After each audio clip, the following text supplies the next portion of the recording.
আসসালামু আলাইকুম বন্ধুরা, তোমরা সব কেমন আছে? দেখো, আমি লাচ্ছা পরোটা বানানোর জন্য এখানে 1 বাটি ময়দা নিয়ে নিয়েছি, আর এদিকে তারই হাফ আটা নিয়েছি, আর লবণ চিনি নিয়ে নিয়েছি, আর জল তো আছেই বন্ধুরা।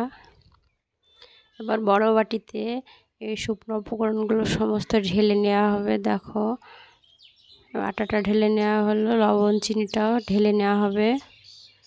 তারপর সমস্ত শুকনো উপকরণগুলোকে ভালো করে নেড়ে নিতে হবে। একটু একটু করে জল দিয়ে এটাকে মেখে নিতে হবে।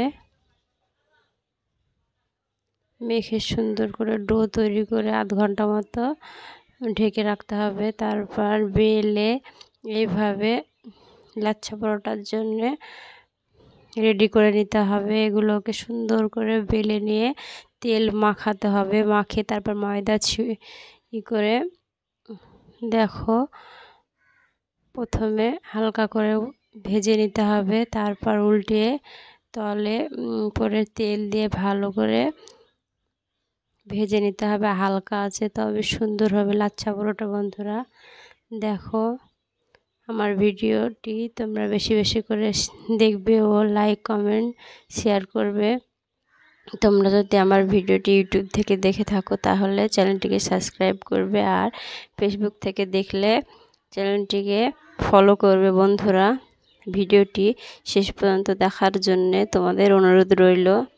দেখো, এক এক করে পরোটাগুলো আমি ভেজে নিচ্ছি।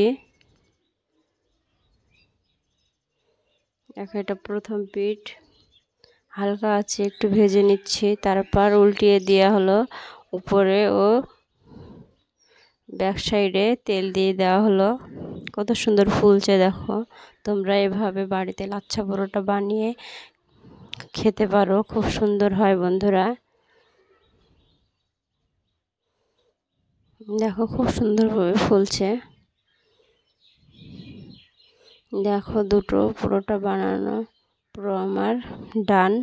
আর একটা আছে, এটাকে ভেজে নিলেই হয়ে যাবে বন্ধুরা। দেখো, এভাবে হাত দিলেই চলে আসছে খুব সুন্দরভাবে। আর একটু ভুড়ি ছিল, সেটাকে গরম করে নিচ্ছি।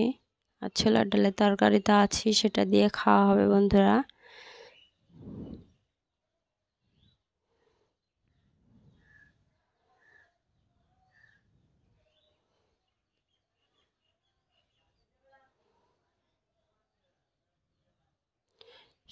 বন্ধুরা, তোমরা কমেন্ট করবে আমার ভিডিও তোমাদের কেমন লাগে।